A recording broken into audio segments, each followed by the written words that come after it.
अर्जुन देव अकेले नहीं थे। मेरफॉक राष्ट्र में आने वाले किसी भी बाहरी व्यक्ति का भी यही प्रश्न होगा। अर्जुन देव अकेले नहीं थे। मेरफॉक राष्ट्र में आने वाले किसी भी बाहरी व्यक्ति को इस तरह का संदेह होगा। महाराज, मेरफॉक योद्धाओं का एक समूह तैर गया और व्यवस्थित तरीके से याओ यान को प्रणाम किया। अर्जुन देव ने इस ग्रुप को पहले भी देखा था। ये महेश ही था जो ऋषि मार्ग स्मारक के खजाने के मंडप में याओ यान के साथ था। 2 साल तक महेश को नहीं देखने के बाद महेश की ताकत में काफी सुधार हुआ था।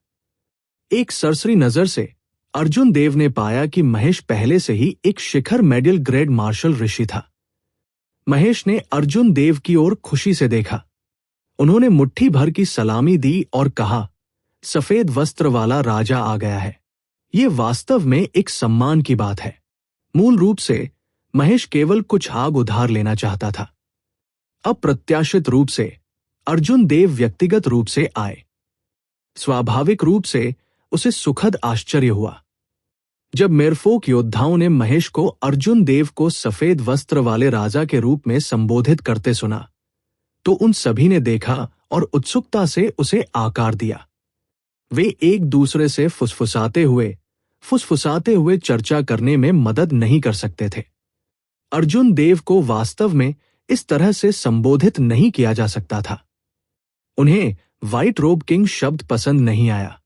उन्होंने कहा, मेरे राजा की उपाधि अभी तय नहीं हुई है। मुझे उम्मीद है कि हर कोई फिर से व्हाइट रोब किंग की उपाधि का उल्लेख नहीं करेगा। महेश ने मुस्कुराते हुए कहा, सफेद वस्त्र वाला राजा बहुत विनम्र है।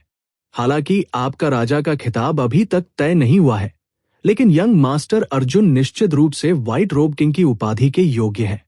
जब याओ यान ने देखा कि अर्जुन देव की अभिव्यक्ति कुछ अप्राकृतिक थी, तो वो मंद मंद मुस्कुराए और विषय बदल दिया। चलो अब इस बारे में बात नहीं करते हैं। महेश, क्या विभिन्न गुटों के विशेषज्ञ तैयार हैं? जब अर्जुन देव ने उचित बातें की तो महेश के हाव भाव गंभीर हो गए। उन्होंने कहा, वे पहले से ही लंबे समय से तैयारी कर रहे हैं। इस बार राजकुमारी व्हाइट रोब किंग को व्यक्तिगत रूप से आमंत्रित करने में सक्षम थी। निस्संदेह इस यात्रा पर और अधिक अवसर होंगे।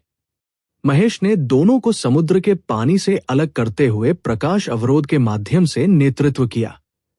फिर याओ यान और महेश स्वाभाविक रूप से मानव रूप में वापस आ गए और हवा में उड़ गए। अर्जुन देव के ठहरने के लिए जगह की व्यवस्था करने के लिए लोगों को भेजने के बाद महेश और याओ यान ने जल्दी से अर्जुन देव से विदा ले ली। ये बात है, एक सौम्य और सुंदर मेरफॉक रेस लड़की अर्जुन देव को एक शानदार आंगन में ले गई। उसने धीरे से कहा, युवा मास्टर अर्जुन, रात के लिए यहां आराम करो। कल सुबह मैं यंग मास्टर को दूसरों से मिलने के लिए लाऊंगा। मैं बगल के हॉल में रहूंगा। यदि आपके पास कोई निर्देश है तो आप मुझे किसी भी समय कॉल कर सकते हैं। आंगन में सब कुछ ठीक था। अर्जुन देव ने संतोष में सिर हिलाया और कहा, आप पहले वापस ले सकते हैं। बस कल सुबह आओ और मुझे फोन करो। मैं ऐसा कैसे कर सकता हूं? यंग मास्टर एक सम्मानित अतिथि हैं, जिनका महामहिम ने व्यक्तिगत रूप से स्वागत किया है।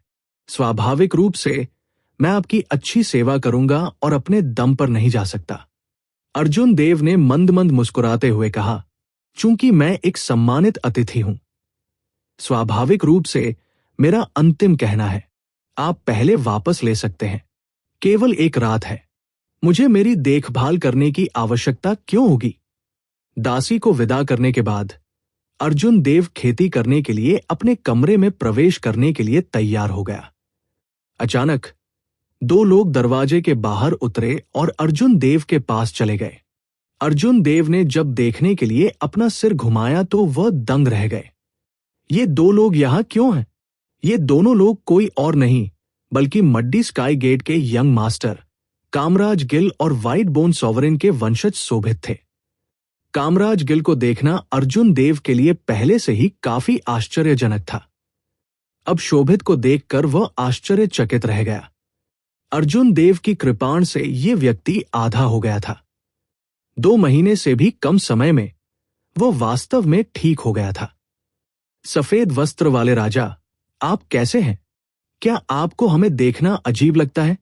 कामराज गिल एक विस्तृत मुस्कान के साथ चला गया। शोभित ने अपने हाथ में एक फोल्डिंग पंखा पकड़ा हुआ था, जो एक पीले विद्वान की तरह लग रहा था।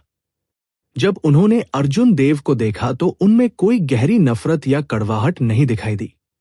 शोभित की आंखों में बर्बादी की अस्पष्ट स्थिति के आधार पर यह व्यक्ति खंडहर त्रिशूल को खोने के बाद अपने दम पर बर्बादी की इच्छा को समझने में कामयाब रहा था। उसकी ताकत शायद काफी बढ़ गई थी। इतना चौंको मत बनो। चूंकि आप इस जगह पर आ सकते हैं, स्वाभाविक रूप से हम भी आ सकते हैं। आप अकेले नहीं हैं जिनके पास बिजली की लौ है। हमें भी आमंत्रित किया गया था। बेशक हम आपकी तरह सम्मानित नहीं हैं। हमें व्यक्तिगत रूप से आमंत्रित करने के लिए राजकुमारी याओ यान की आवश्यकता है। कामराज गिल लापरवाही से चला गया, बिल्कुल भी डर नहीं दिखाया। अर्जुन देव ने अपनी बुद्धि ठीक कर ली। जब उसने देखा कि दोनों ने कोई जानलेवा इरादा नहीं दिया, तो उसने शांति से कहा, चूंकि आप पहले से ही यहां हैं, अंदर आओ और बैठ जाओ। तीनों लापरवाही से आंगन में एक छोटी सी मेज पर बैठ गए। अर्जुन देव ने शराब की एक बोतल निकाली और दोनों के लिए भर दी। कामराज गिल ने एक घूंट में शराब को सूखा दिया। फिर उसने भौहें चढ़ा दी और कहा, इसका स्वाद अच्छा नहीं है। भाई देव, ऐसा लगता है कि आप इस शराब के बारे में विशेष नहीं हैं। भाई लौंग, फिर अपनी कीमती मंकी वाइन की एक बोतल निकालो। मंकी वाइन एक अच्छी बात थी। अर्जुन देव ने इसके बारे में पहले सुना था। एक तरह का जंगली बंदर था जो पहाड़ों में रहता था, जिस पर चढ़ना बेहद मुश्किल था। उनके पास कोई क्षमता नहीं थी, लेकिन वे शराब बनाने के लिए जंगली फल और झरने के पानी को इकट्ठा करने की क्षमता के साथ पैदा हुए थे। इसके द्वारा बनाई गई शराब विभिन्न जातियों के शराब बनाने वालों की तुलना में बहुत अधिक स्वादिष्ट थी। अक्सर सम्राट रुद्र के स्तर के विशेषज्ञ इस मंकी वाइन को पूरे पहाड़ों और मैदानों में खोजते थे, लेकिन खाली हाथ समाप्त हो जाते थे। शोभित ने खुद को पंखा किया और शराब का एक जार निकाला। जब उसने ढक्कन हटाया तो एक प्राकृतिक शराब की सुगंध तुरंत फैल गई, जिससे पूरे आंगन में नशीली खुशबू आ गई।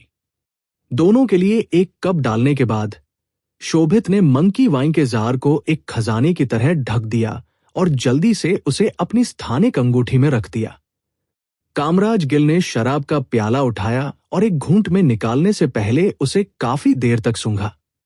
फिर उसने अपने होठों को थपथपाया और कहा, तुम वास्तव में कंजूस हो। व्हाइट रोब किंग को देखने के बाद भी आपने केवल एक कप निकाला। शोभित ने एक घूंट लिया और शराब का प्याला नीचे रख दिया। कामराज गिल, चलो काम पर उतरते हैं। अर्जुन देव शायद इंतजार से अधीर हो रहे हैं। जब कामराज गिल ने यह सुना तो उन्होंने अपनी मुस्कान वापस ले ली और पूछा, भाई देव, क्या आप जानते हैं कि इस समय मेरफोक जाति में क्या परेशानी है? वे हमसे क्या करवाना चाहते हैं? अर्जुन देव ने धीरे से उत्तर दिया, क्या हमें दुष्ट दानव क्लोन को मारना और सील को ठीक करना नहीं चाहिए? क्या अन्य रहस्य हो सकते हैं? कामराज गिल ने मुस्कुराते हुए कहा, उस मामले में भाई देव, क्या आप जानते हैं कि दुष्ट दानव क्लोन कहां मुहर लगाए गए हैं? कौन सी जगह? नेपच्यून का महल। उसके माथे पर नेपच्यू हेडस्कार्फ ने एक सर्द भावना का उत्सर्जन किया, जिसने तुरंत अर्जुन देव के बेचैन दिल को दबा दिया। उसके नाजुक चेहरे पर कोई भाव नहीं देखा जा सकता था। यह खबर वाकई अप्रत्याशित थी। जिस स्थान पर राक्षसों को सील कर दिया गया था वो नेपच्यून के महल में था। नेपच्यून का महल किस तरह का था? यह नेपच्यून का पूर्व महल था, जो अनगिनत खजाने और धन से भरा था। यह राक्षसों से कैसे संबंधित हो सकता है? कामराज गिल ने आगे कहा, यह अजीब है ना? हालांकि जिसकी बात करें तो यह मामला आपसे जुड़ा हुआ है। 10,000 साल पहले यह किंग सम्राट था जिसने नेपच्यून के महल में दुष्ट दानव को सील कर दिया था। मूल रूप से मेरफोक रेस का इस रहस्य की घोषणा करने का इरादा नहीं था, लेकिन इस बार हमारे पास इसकी घोषणा करने के अलावा कोई विकल्प नहीं है। ऐसा कैसे? तुम अभी भी नहीं समझते? आपको क्या लगता है कि सील ढीली कैसे हुई? किंग सम्राट द्वारा छोड़ी गई मुहर को इतनी आसानी से कैसे ढीला किया जा सकता था?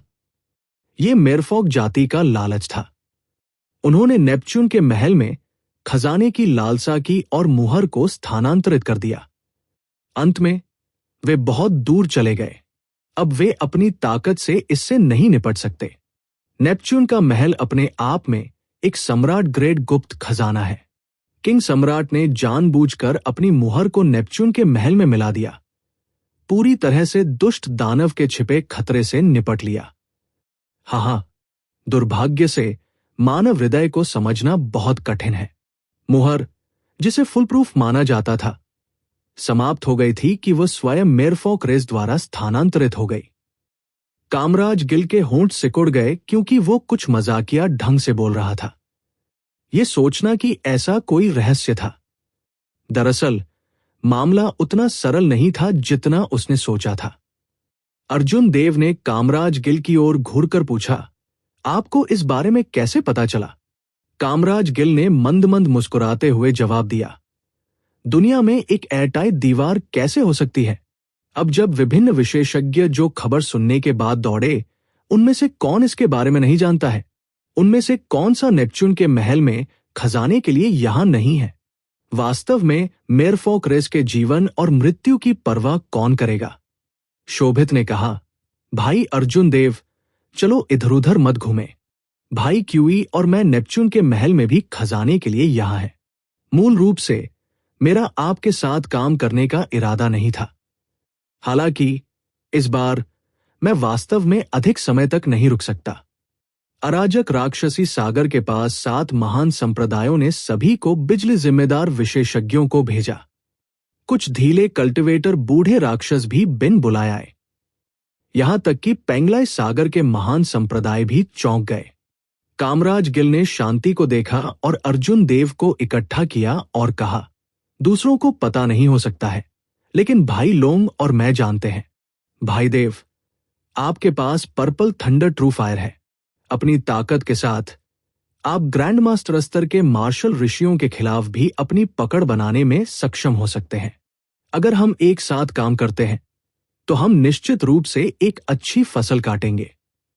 अर्जुन देव खड़े हो गए और आंगन में घूमने लगे। मूल रूप से उनका इरादा केवल एक छोटा सा एहसान वापस करने और तुरंत छोड़ने का था। अप्रत्याशित रूप से इसमें कई अन्य चीजें शामिल थी। शोभित और कामराज गिल ने एक दूसरे की निगाह डाली। फिर वे खड़े हो गए और कहा, भाई देव, क्या आप हमारे बीच की रंजिश के बारे में चिंतित हैं? हालांकि मैंने, शोभित, कभी भी खुद को एक धर्मी व्यक्ति के रूप में नहीं दिखाया है, लेकिन मैंने हमेशा चीजों को खुले और ऊपर से किया है। अन्यथा जब मैंने देखा कि आप टूटने वाले थे और तारों की रोशनी गिर गई, तो मैं आपको लड़ाई के लिए चुनौती देने से पहले आपके टूटने का इंतजार नहीं करता। इस बार हम तीनों के एक साथ काम करने के साथ भाई देव को हमें प्राप्त होने वाले सभी लाभों को चुनने में प्राथमिकता होगी और 40% एकाधिकार होगा। अर्जुन देव को चुप देखकर शोभित ने आगे कहा, देव भाई, यदि आप सहमत हैं तो मैं आपको अपनी ईमानदारी दिखाने के लिए पहले से ही बता सकता हूं कि त्रिशूल को कैसे परिष्कृत किया जाए। जब अर्जुन देव ने स्थिति देखी तो उन्हें पता चला कि दोनों ने ये सोचकर गलत समझा कि वह इस अवसर का उपयोग कीमत बढ़ाने के लिए कर रहे हैं। उन्होंने कहा, यह मामला बहुत महत्वपूर्ण है। मैं एक व्यक्ति के कहने के आधार पर निर्णय नहीं ले सकता। इस जियो के यहां आने से पहले मैं वास्तव में नेपच्यून पैलेस के बारे में कुछ भी नहीं जानता था। मैं यहां केवल एक पुराने दोस्त की दया का बदला चुकाने के लिए आया हूं। यदि ये मामला वास्तव में है जैसा कि आप दोनों कहते हैं, तो मेरे पास दुश्मन से निपटने के लिए आप दोनों के साथ मिलकर काम न करने का कोई कारण नहीं है। कामराज गिल की आंखें चमक उठीं। वो मुस्कुराया और कहा, उस मामले में भाई देव सहमत है। मेरे लिए दुनिया भर में आपका नाम फैलाना व्यर्थ नहीं था।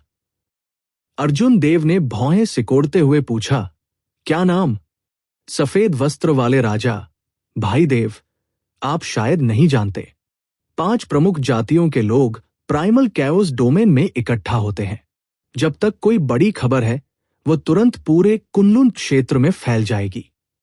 आपका नाम फैलाने के लिए, सफेद वस्त्र वाले राजा, मैंने अपने संप्रदाय के 2000 निष्क्रिय लोगों को प्राइमल कैओस डोमेन में विभिन्न आकारों के 1000 से अधिक शहरों में आपके कार्यों को फैलाने के लिए भेजा।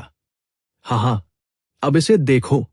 सफेद वस्त्र वाले राजा अर्जुन देव के बारे में पूरी दुनिया जानती है। कामराज गिल इत्मीनान से बोल रहा था। बहुत अहंकारी लग रहा था। उन्होंने इस बात पर ध्यान नहीं दिया कि अर्जुन देव का चेहरा किसी समय काला पड़ गया था। अंत में यह पता चला कि कामराज गिल ही वो व्यक्ति था जिसने सफेद वस्त्र वाले राजा की उपाधि का प्रसार किया था। बैंग! एक विस्फोट हुआ और कामराज गिल आंगन से सड़क पर गिर गए। फिर उसका सिर जमीन से जोर से टकराया। शोभित आंगन से बाहर चला गया और कामराज गिल को देखा, जो दयनीय अवस्था में जमीन पर गिर गया। वो मुस्कुराए बिना नहीं रह सका। अजीब बात है, क्या व्हाइट रोब किंग एक अच्छी उपाधि नहीं? भाई देव, आप अचानक इतने गुस्से में क्यों हैं? कामराज गिल खड़े हो गए और अपना सिर रगड़ा। उलझन में पड़ते हुए उसने शोभित से पूछा, सफेद वस्त्र वाला राजा, क्या एक सरल और सुरुचिपूर्ण शीर्षक है? शोभित, क्या तुम्हें ऐसा नहीं लगता? कुछ अवाक महसूस करते हुए शोभित ने कहा, यह आदमी आपकी सही सेवा करता है। राजा की उपाधि क्या है? ये एक ऐसा खिताब है जो जीवन भर अर्जुन देव का साथ देगा। वो लापरवाही से उसे कैसे दे सकता है? वो किंग सम्राट का वंशज है। स्वाभाविक रूप से उसे किंग सम्राट की उपाधि विरासत में मिलनी चाहिए। किंग सम्राट की उपाधि क्या है? Blue dragon king. Kamraj Gill ने मन ही मन बुदबुदाया। फिर वो अचानक समझ गया, वास्तव में ब्लू ड्रैगन किंग अधिक अत्याचारी है। हालांकि व्हाइट रोब किंग शब्द जोड़ना भी बुरा नहीं है। सफेद वस्त्र वाला नीला ड्रैगन किंग। शोभित पूरी तरह से अवाक था। राजा की उपाधि जीवन भर एक कृषक के साथ रही। यह सम्मान गरिमा और विरासत से संबंधित था। ये कामराज गिल इसके बारे में बहुत ही लापरवाह था। इसे बच्चों के खेल की तरह मानता था। आंगन के अंदर अर्जुन देव ने हाथ में जेड पट्टी पकड़ रखी थी। उसने अपनी आंखें बंद कर ली और उसमें दी गई जानकारी पढ़ी। फिर उसने अचानक समझ की अभिव्यक्ति प्रकट की। उन्होंने कहा, तो इस तरह सिंहासन को एक हथियार में बदल दिया जाता है। इसे परिष्कृत करने के लिए मानसिक ऊर्जा लॉ का उपयोग करने की आवश्यकता होती है और फिर इसे एक पल में संघनित करें। शोभित के जाने से पहले अपनी ईमानदारी दिखाने के लिए उन्होंने अर्जुन देव को सिंहासन के लिए हथियार बनाने का तरीका सिखाया। अर्जुन देव द्वारा जेड स्ट्रिप को हटाने के बाद वो किसी कारण से कुछ निराश महसूस कर रहे थे। अब जब उसने इस मामले के बारे में ध्यान से सोचा, तो उसने पाया कि इस मूल रूप से सरल मामले में वास्तव में कई तरकीबें थी। राजकुमारी याओ यान, आपने मुझे ये पहले से क्यों नहीं समझाया? नेपच्यून पैलेस के बारे में सोचते हुए अर्जुन देव ने अपने माथे से नेपच्यू हेडस्कार्फ हटाकर एक नजर डाली। ऐसा लग रहा था कि ये नेपच्यू हेडस्कार्फ नेपच्यून पैलेस से आया है। फिर अर्जुन देव ने हेडस्कार्फ को बगल में रखा और यूनिवर्स रिंग से एक वाइन कप निकाला। फिर उसने उसे अपने सामने खाली सीट के सामने रख दिया। उसे विश्वास था कि कोई उसे स्पष्टीकरण देगा। जब अर्जुन देव ने ऊपर देखा तो उन्हें आकाश में कई मानव निर्मित रत्न दिखाई दिए। वे तारे जैसी रोशनी से टिमटिमाते थे। अगर कोई पलक झपकाता है तो वह भूल जाएगा कि वे समुद्र के तल पर थे, सतह से 10 किलोमीटर से अधिक नीचे। अर्जुन देव को ऐसा महसूस होता रहा जैसे कुछ कमी है। कुछ कौर शराब पीने के बाद उसने अपना हाथ उठाया। एक उज्ज्वल और स्पष्ट चांद धीरे धीरे उसके पीछे उगाया। कोमल चांदनी पानी की तरह छिड़क गई, जिससे पूरे आंगन में फीकी चमक भर गई। अर्जुन देव ने एक संतुष्ट मुस्कान प्रकट की और शराब पीना जारी रखा। जब चांदनी उनकी सफेद आकृति पर चमकी तो उसने जमीन पर एक अकेली छाया डाली। कप के बाद कप अर्जुन देव अकेले ही शराब पीते रहे। किसी समय ठंडे आंगन में जमीन पर एक उत्तम आकृति दिखाई दी। याओ यान अर्जुन देव के सामने उतरा। जब उसने तैयार शराब का कप देखा तो उसकी आंखों में सदमा चमक उठा। यंग मास्टर अर्जुन, क्या आप जानते थे कि याओ यान आएगा? अर्जुन देव ने अपना शराब का कप नीचे रखा और अपने नाजुक चेहरे पर मुस्कान प्रकट की।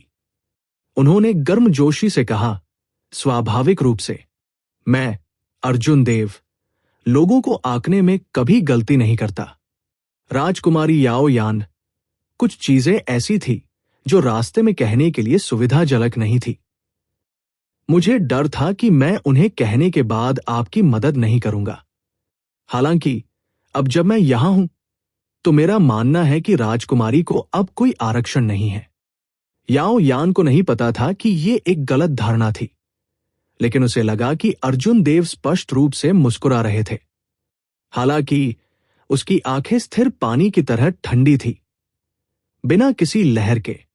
ऐसा लग रहा था कि इस दुनिया में कुछ भी उसका ध्यान आकर्षित नहीं कर सकता है। जब याओ यान ने अर्जुन देव की बातें सुनी तो उन्हें कुछ हद तक दोषी महसूस हुआ। उसने अपने कप में शराब खत्म की और फूट फूट कर मुस्कुराई। इस बार यंग मास्टर अर्जुन ने शायद मुझे गलत समझा। याओ यान ने इसे आपसे छिपाया। मेरफॉक रेस की त्रासदी मेरे कारण हुई थी। मेरफॉक रेस के रेस हेड और 5 सुप्रीम एल्डर्स ने व्यक्तिगत रूप से सबसे बाहरी मुहर खोली और नेपच्यून के महल में प्रवेश किया। हालांकि उनमें से कोई भी बाहर नहीं आया, वे सभी वहीं मर गए। अंत में बाहर पहरा दे रहे 3 बुजुर्गों ने सबसे बाहरी मुहर को ठीक करने के लिए अपने जीवन का उपयोग कीमत के रूप में किया। हालांकि अंदर की सील पूरी तरह से टूट गई थी। दुष्ट दानव के मुख्य शरीर का दिखना बस समय की बात है। अब विशाल मेरफॉक जाति में अब सम्राट रुद्र नहीं है। लालच की कीमत वास्तव में अधिक थी। सम्राट रुद्र के स्तर पर 9 लोगों की मृत्यु ऐसे ही हो गई। याओ यान को कुछ भी कहने की आवश्यकता के बिना अर्जुन देव मोटे तौर पर अनुमान लगा सकते थे कि इन सम्राट रुद्र की मृत्यु कैसे हुई। उन्होंने निश्चित रूप से सलाह नहीं सुनी और बिजली की विशेषता वाली सच्ची लौ तैयार किए बिना प्रवेश करने के लिए अपने सम्राट रुद्र की साधना पर भरोसा किया। उन्होंने सोचा कि 8 सम्राट रुद्र की ताकत इकट्ठा करके वे नेपच्यून के महल में अपनी इच्छानुसार कर सकेंगे। शांति से जाने से पहले वहां के सभी खजाने को लूट लेंगे। हालांकि अर्जुन देव ने गलत अनुमान लगाया। याओ यान के अगले शब्दों ने वास्तव में अर्जुन देव को चौंका दिया। मेरफॉक जाति के सम्राट रुद्र की भूख अप्रत्याशित रूप से बहुत बड़ी थी। वे वास्तव में दुष्ट दानव क्लोन के साथ नेपच्यून के पूरे महल को निगलना चाहते थे, जिससे उनके रेस हेड को नए नेपच्यून में बदल दिया जा सके। 2 साल पहले मैंने एक्सट्रीम थंडर तलवार पकड़ी थी और अकेले प्रवेश किया था। मैंने सोचा था कि extreme thunder true flame in the extreme thunder true flame 100 साल तक दुष्ट दानव क्लोन को दबा सकती है। कौन जानता था, सम्राट रुद्र को निगलने वाले दुष्ट दानव क्लोन उस समय मेरे द्वारा पूरी तरह से नहीं मारे गए थे। अब वे पहले ही पुनर्जीवित हो चुके हैं। एक्सट्रीम थंडर स्वॉर्ड में एक्सट्रीम थंडर ट्रू फ्लेम पिछले 2 वर्षों में इन दुष्ट दानव क्लोनों द्वारा पहले ही खराब हो चुकी है। अगर हम कोई रास्ता नहीं सोचते हैं तो दुष्ट दानव का मुख्य शरीर निश्चित रूप से आधे साल के भीतर मुक्त हो जाएगा। उस समय पूरे अराजक राक्षसी सागर को एक आपदा का सामना करना पड़ेगा। मैं यंग मास्टर अर्जुन से एक कदम उठाने और इन दुष्ट दानव क्लोनों को दूर करने के लिए पर्पल थंडर ट्रू फ्लेम का उपयोग करने के लिए कहना चाहता हूं। फिर एक्सट्रीम थंडर स्वॉर्ड के साथ हम दुष्ट दानव के मुख्य शरीर को पूरी तरह से दबा सकते हैं। अर्जुन देव चुपचाप सुनता रहा। जैसे ही चांदनी चमकी, उसने बिना कुछ कहे केवल पी लिया। जब तक याओ यान ने बोलना समाप्त किया, तब तक शराब की बोतल में शराब खत्म हो चुकी थी। शायद यह संयोग था या नहीं, अर्जुन देव ने शराब की बोतल को हिलाया। वास्तव में यह खाली था। याओ यान ने वास्तव में बोलना समाप्त कर दिया था। शराब की बोतल रखने के बाद अर्जुन देव ने हाथ लहराया। आकाश में चमकीला चांद धीरे से हिल गया और कोमल प्रकाश की किरणों में बदल गया, जो आकाश में बिखर गया। याओ यान अचंभित रह गया। गायब हो रहे चांद को देखकर उसे अब तक पता ही नहीं चला कि यह अर्जुन देव की रचना है। समुद्र के तल पर चंद्रमा कैसे हो सकता है? अर्जुन देव ने इस सूक्ष्म अभिव्यक्ति को देखा और अपने दिल में चुपचाप आह भरी। वह बाहर पहुंचा और मेज से नेपच्यू हेडस्कार्फ को चूसा और उसे फिर से अपने माथे के चारों ओर बांध लिया। याओ यान थोड़ा घबराया हुआ था। वो नहीं जानता था कि अर्जुन देव क्या सोच रहे थे। अगर वह सच्चाई जानता था तो क्या वह अभी भी उसकी मदद करेगा? अजीब बात है महाराज, क्या आपने अभी तक काम पूरा नहीं किया है? अर्जुन देव ने नेपच्यून के सिर का दुपट्टा बांधा और याओ यान की ओर देखा, जो अभी तक नहीं गया था। याओ यान पहले तो दंग रह गया, फिर वो सुखद आश्चर्य से बोली, युवा मास्टर अर्जुन, आप नहीं जा रहे हैं? अर्जुन देव ने अपने ठंडे चेहरे पर एक गर्म मुस्कान प्रकट की। उन्होंने कहा, मैंने कब कहा कि मैं जा रहा हूं? दूसरी ओर, महाराज, ये एक लंबी रात है। आप जो कहना चाहते थे वो पहले ही कह चुके हैं, फिर भी आप अभी भी नहीं जा रहे हैं। क्या आप आज रात जाने की योजना नहीं बना रहे हैं? अर्जुन देव का अर्थ समझने के बाद याओ यान मदद नहीं कर सका, लेकिन शर्मा गया। उसने अर्जुन देव की ओर देखा, जो मुस्कुरा रहा था, और जल्दी से चली गई।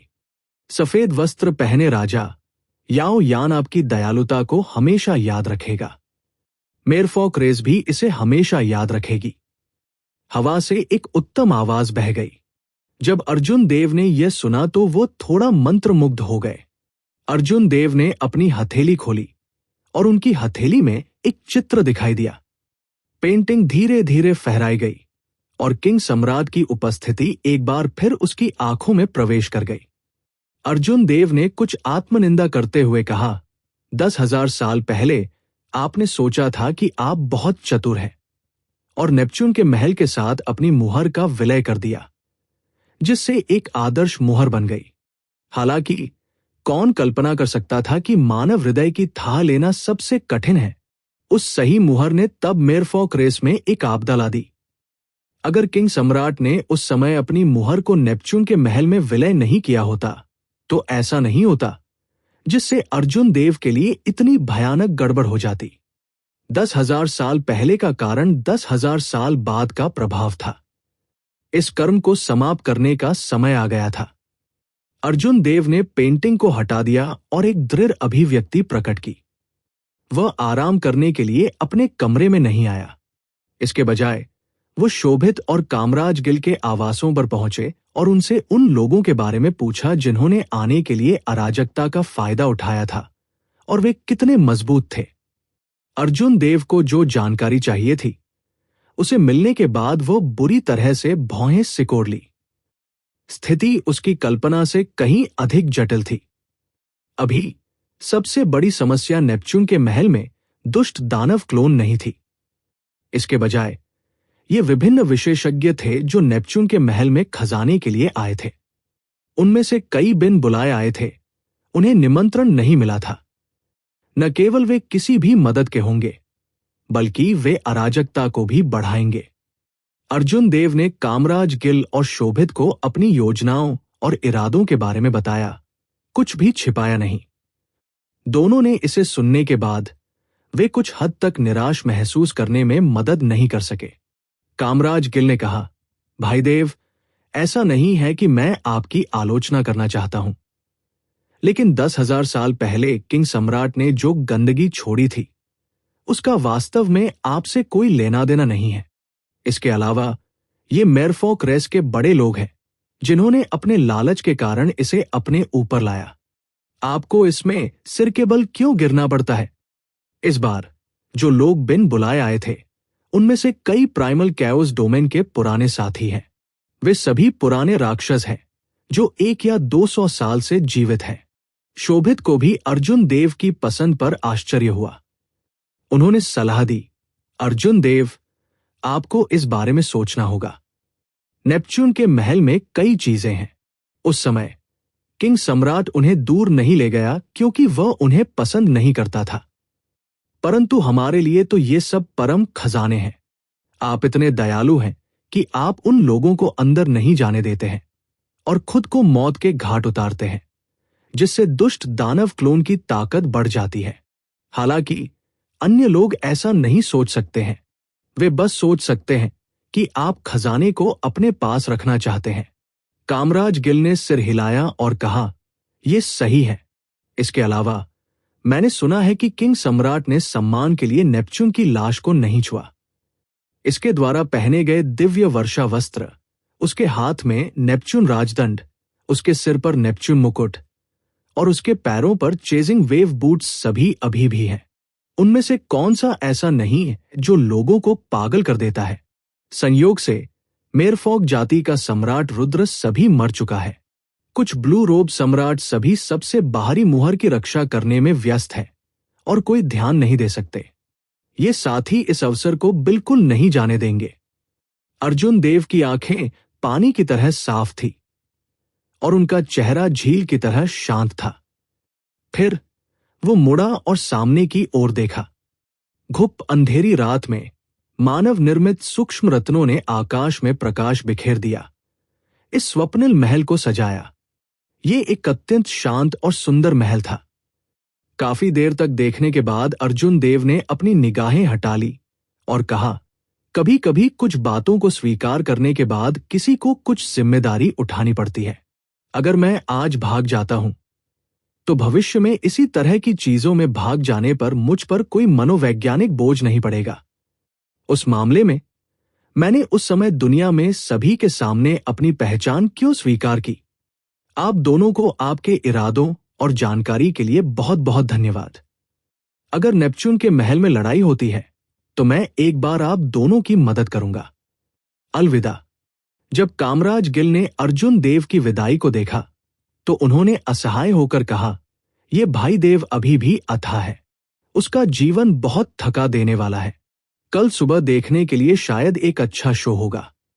शोभित ने अपना फोल्डिंग पंखा खोला और धीरे से पंखा चलाया। उन्होंने हताशा में कहा, अभी दुनिया में हर कोई जानता है कि वो किंग सम्राट का वंशज है। राजा सम्मेलन समारोह के बाद उन्हें आधिकारिक तौर पर ब्लू ड्रैगन किंग की उपाधि विरासत में मिलेगी। आप केवल गौरवशाली पक्ष देखते हैं, लेकिन किंग सम्राट के वंशज होने के छिपे हुए दबाव को नहीं देख सकते। तो आप बदमाश कामराज गिल है और वो प्रसिद्ध ब्लू ड्रैगन किंग है। जो आर पार नहीं देख सकता वह तुम हो। कामराज गिल ने असंबद्ध महसूस करते हुए कहा, अरे शोभित, तुम किसी बाहरी व्यक्ति का पक्ष क्यों ले रहे हो? ये मत भूलो कि उसने आपको ड्रैगन वुड स्टार पर एक खेदजनक स्थिति में हरा दिया। आप उसके लिए इतनी जल्दी क्यों बोल रहे हैं? शोभित ने अपना फोल्डिंग फैन बंद कर दिया और अपने गोरे चेहरे पर एक अहंकारी भाव प्रकट किया। उन्होंने कहा, मैं ऐसा व्यक्ति नहीं हूं जो हारने का जोखिम नहीं उठा सकता। इसके बाद मैंने उसके टूटने के बाद उससे निष्पक्ष और चौकोर लड़ने की हिम्मत की। भविष्य में जब मुझे व्हाइट बोन किंग की उपाधि मिलेगी तो मैं स्वाभाविक रूप से उससे निष्पक्ष और चौकोर लड़ूंगा। कामराज गिल ने मुस्कुराते हुए कहा, ठीक है, ठीक है, ठीक है। ये भाई अब तुमसे बहस नहीं करेगा।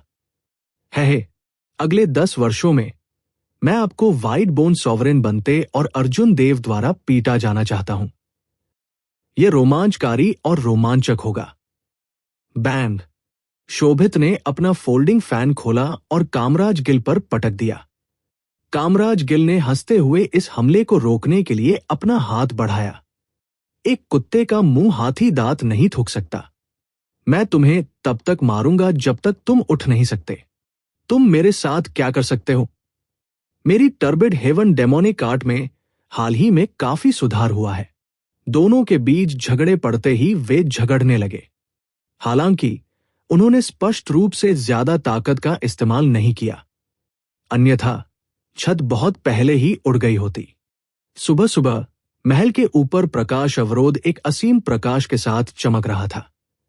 जो भोर की जोरदार चमक का अनुकरण कर रहा था और इस स्वप्निल शहर में सो रहे लोगों को जगा रहा था। कई बूढ़े लोग शहर के सबसे बड़े प्लाजा में जल्दी आ गए थे। वे पत्थर के स्टूल पर भावहीन रूप से बैठे थे। जैसे जैसे आसमान चमकता गया, प्लाजा की ओर भागने वाले काश्तकारों की संख्या धीरे धीरे बढ़ती गई। ये लोग मेरफॉक नहीं थे। कोई भी उन्हें उनके बालों के रंग से आसानी से बता सकता है।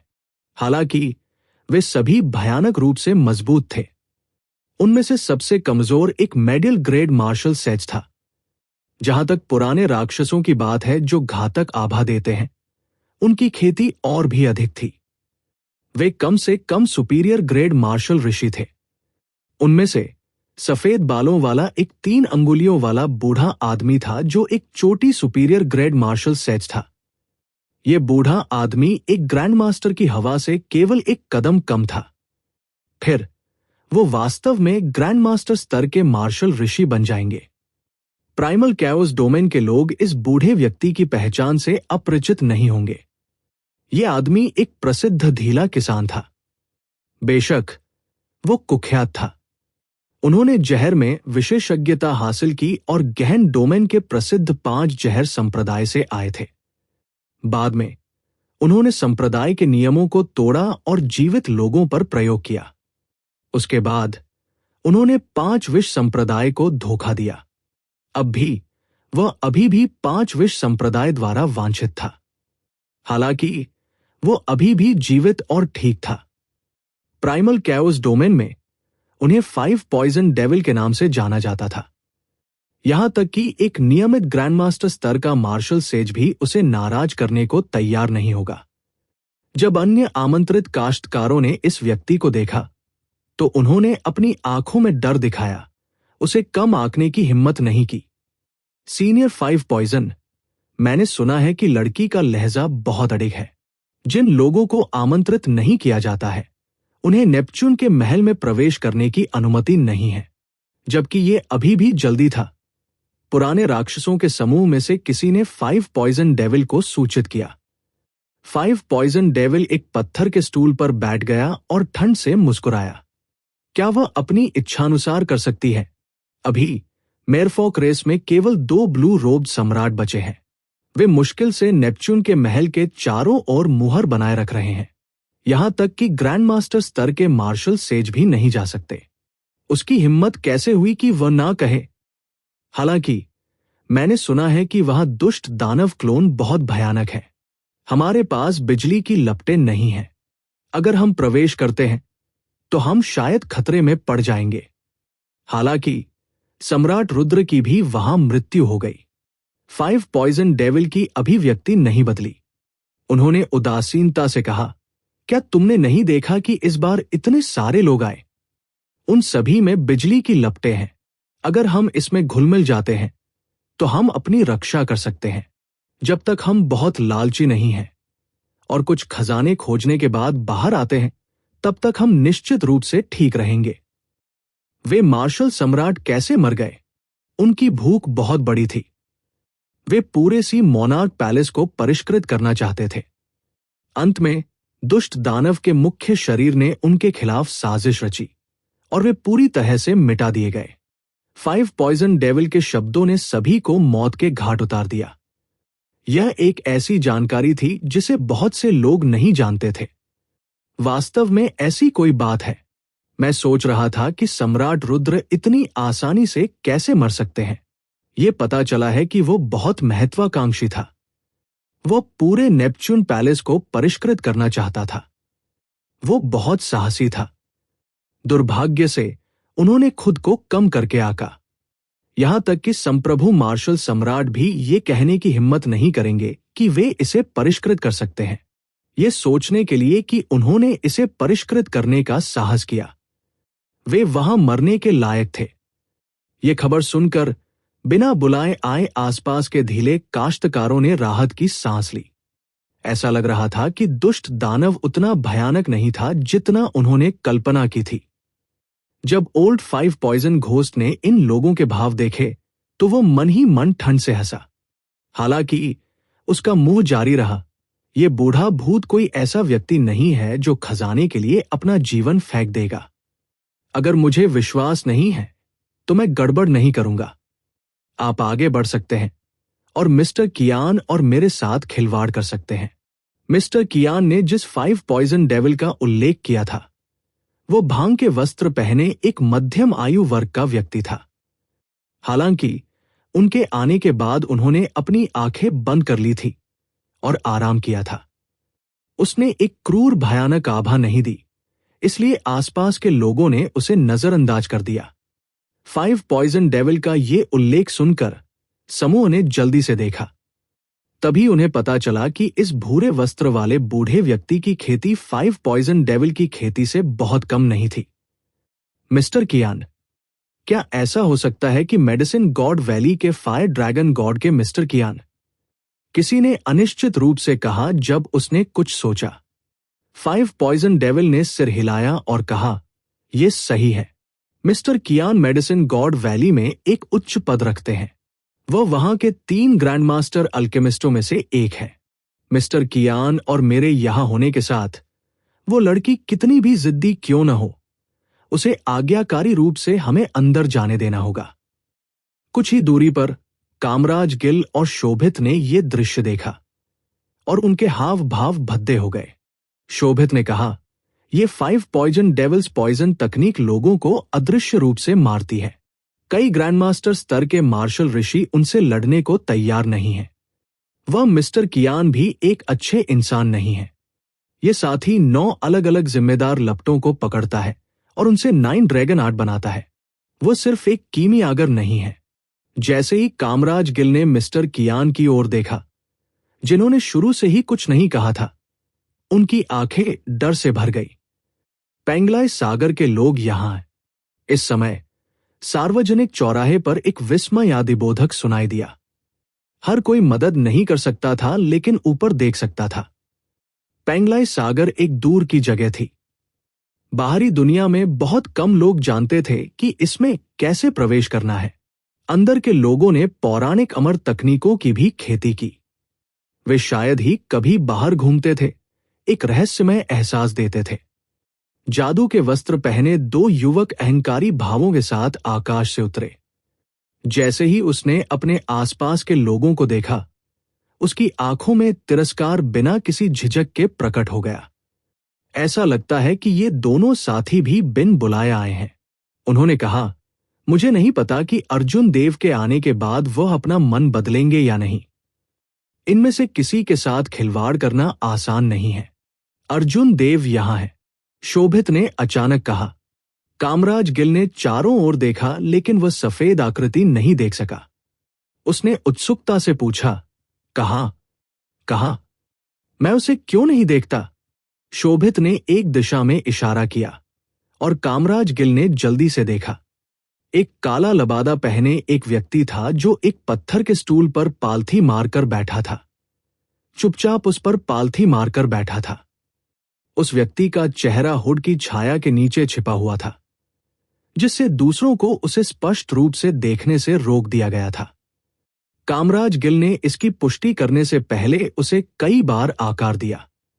उन्होंने कहा, आपकी आंखें वास्तव में तेज हैं। जब वह आया तो मुझे पता भी नहीं चला। इससे शोभित स्तब्ध हो गया। उन्हें भी नहीं पता था कि अर्जुन देव कब पहुंचे। इससे पहले उसने लापरवाही से उस पर नजर डाली थी। सबसे पहले वो लगभग पास से गुजर गया।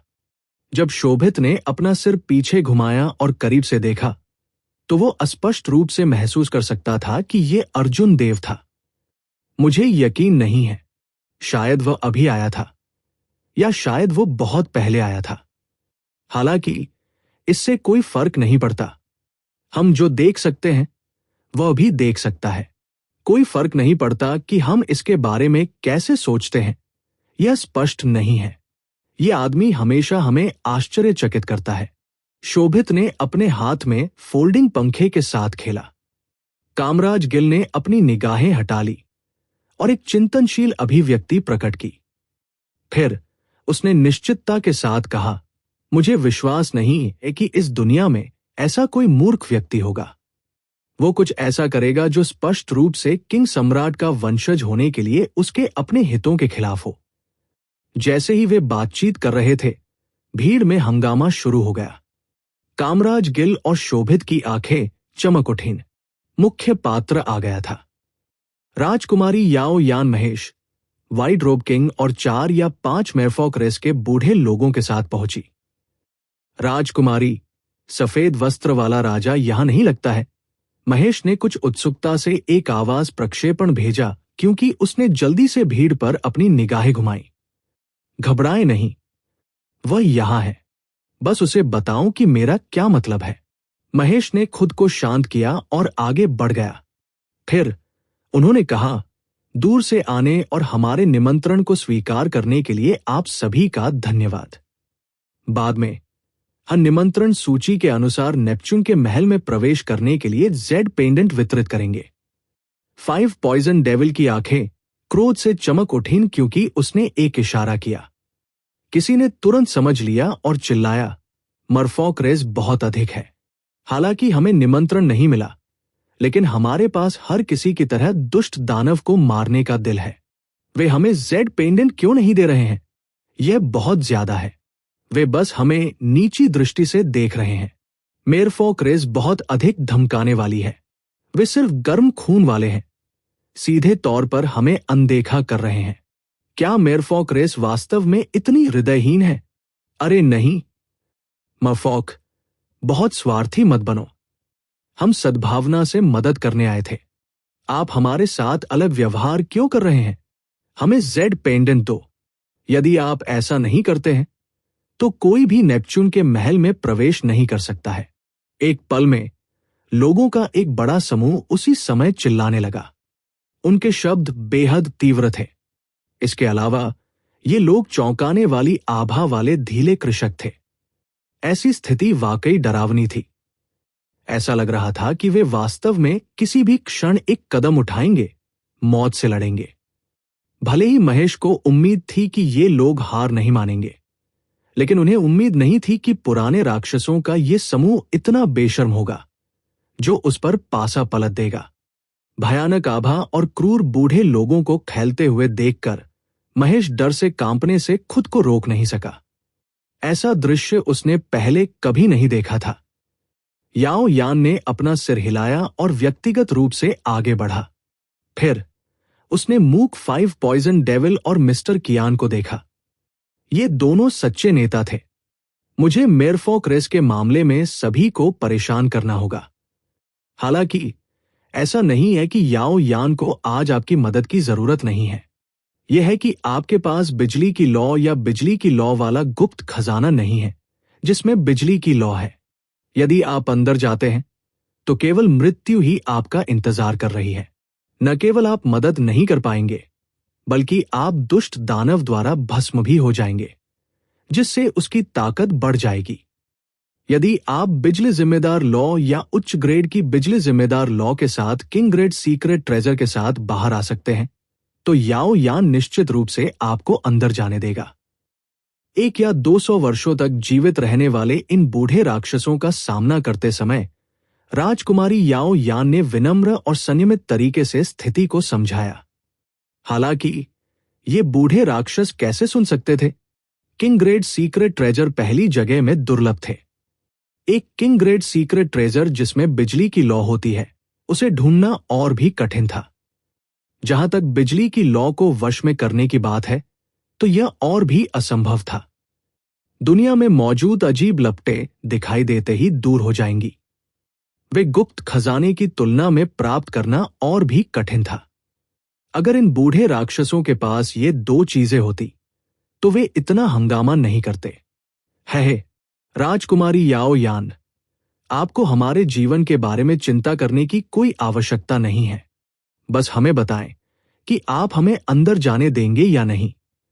5 पॉइजन डेविल के होंठ कुछ बार हिले।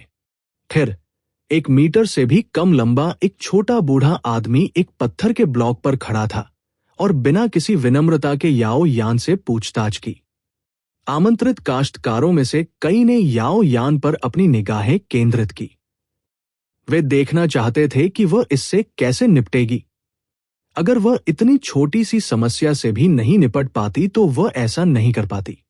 अगर वह इतनी छोटी सी समस्या से नहीं निपट सकती थी तो इसका मतलब था कि अफवाहें सच थी। मेरफॉक रेस वास्तव में कमजोर हो गई थी।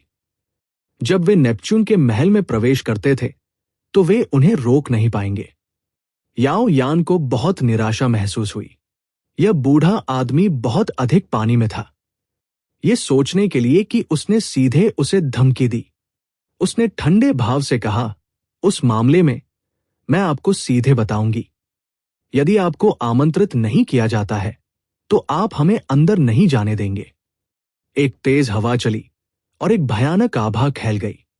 छोटे बूढ़े व्यक्ति ने बिना कुछ भी वापस पकड़े एक सुपीरियर ग्रेड मार्शल ऋषि के रूप में अपनी आभा को उजागर किया। एक पल में सर्द हवा के झोंके चलने लगे और हवा के साथ पीड़ा की मतली भरी चीखें भी आ रही थी। कितना हास्यास्पद। मेरफॉक रेस, क्या आप वास्तव में सोचते हैं कि दूसरों को आपकी वर्तमान स्थिति के बारे में पता नहीं है? छोटा बूढ़ा ठंड से मुस्कुराया और उसकी आंखें क्यूई को मारने से टिमटिमा उठीं। उसने याओ यान की ओर देखा और कहा, छोटी लड़की, जब मैं तुम्हें चेहरा दूं तो कृतघ्न मत बनो। मैंने आपको राजकुमारी के रूप में संबोधित करके आपको चेहरा दिया। अगर मैं तुम्हें चेहरा नहीं दूंगा तो तुम्हें क्या लगता है कि तुम कौन हो? तुम सिर्फ एक बदबूदार मछली हो। आज आपको न चाहकर भी हमें अंदर आने देना होगा, अन्यथा मुझे निर्दयी होने के लिए दोष मत दो। मैं ये सुनिश्चित करूंगा कि इस प्लाजा में कुछ और मृत मछलियां हों। आज रात हमारे पास रात के खाने के लिए बारबेक्यू मत्स्यांगना होगी। 5 पॉइजन डेविल द्वारा गुप्त रूप से उसका समर्थन करने के साथ ये छोटा बूढ़ा व्यक्ति बहुत घमंडी था। उनके मन में भी अपनी योजनाएं थी। अगर वह इस तरह 5 पॉइजन डेविल की मदद करता जब वे नेपच्यून के महल में प्रवेश करते हैं तो दूसरा पक्ष निश्चित रूप से उसकी देखभाल करेगा। इसके कई फायदे होंगे। तुम बहुत ज्यादा हो। क्या आप वास्तव में सोचते हैं कि मेरी मेरफॉक रेस में कोई नहीं है? जब महेश ने देखा कि याओ यान का चेहरा गुस्से से लाल हो गया है तो वह इसे और सहन नहीं कर सका। उसने जमीन से धक्का दिया और आगे की ओर छलांग लगाई। म्यूलेई, जो बगल में था, उसे वापस नहीं रोक सका। याओ यान मदद नहीं कर सका लेकिन चिंतित महसूस कर रहा था। खत्म हो गया। महेश दूसरे पक्ष के लिए मैच नहीं है। अब वो न केवल खुद को घायल करेगा बल्कि मेरफॉक रेस भी अपना चेहरा खो देगा। दूसरा पक्ष बिल्कुल यही चाहता है। वास्तव में यहां तक कि मेडिसिन गॉड वैली के मिस्टर कियान, जो अपनी आंखें बंद करके आराम कर रहे थे, जब उन्होंने इस दृश्य को महसूस किया तो अपनी आंखें खोलने से खुद को नहीं रोक सके। उसके चेहरे पर एक ठंडी मुस्कान दिखाई दी। पीछे मत हटो, उसे एक निर्दयी सबक सिखाओ, अन्यथा मेरफॉक का ये समूह स्थिति को स्पष्ट रूप से नहीं देख पाएगा। 5 पॉइजन डेविल के होंठ हिल गए क्योंकि उसने एक आवाज प्रक्षेपण भेजा। जब छोटे बूढ़े व्यक्ति को निर्देश मिला तो उसने अपने झुर्रीदार चेहरे पर एक क्रूर मुस्कान प्रकट की। उनके शरीर में स्वर्गीय ऋषि कानून बढ़ गए और उनकी आभा मजबूत हो गई। एक भयानक आभा आकाश में उड़ गई जिससे हवा में एक लाल रंग का बादल बन गया। बैंग! महेश उड़ रहा था। उसे बूढ़े की ओर से केवल एक हथेली पर प्रहार मिला। उसके बाद उसने खून की उल्टी की और जमीन पर गिर गया, उठने में असमर्थ था। छोटा बूढ़ा जोर से हंसे और कहा, आप बस कुछ नहीं हैं और आप अपनी इच्छानुसार इधर-उधर कूदने की हिम्मत करते हैं। क्या आप वास्तव में सोचते हैं कि आप कोई महत्वपूर्ण व्यक्ति हैं? राजकुमारी याओ यान और अन्य सभी के भाव डूब गए। आमंत्रित काश्तकारों में से कई ने भी अपना सिर हिलाया। हालांकि जैसे ही छोटा बूढ़ा व्यक्ति बोला, उसके पीछे एक मधुर कृपाण गुनगुना सुनाई दी। एक शक्तिशाली कृपाण अपनी म्यान से निकला और एक अद्वितीय तेज कृपाण इरादे से एक ठंडी हवा ने हमला किया। अरे नहीं! छोटे बूढ़े आदमी के दिल में खतरे की एक चरम भावना उमड़ पड़ी। उसने तुरंत अपनी आभा इकट्ठा करना छोड़ दिया और पत्थर के स्टूल को धक्का दे दिया। जल्दी से छोड़ना चाहता था।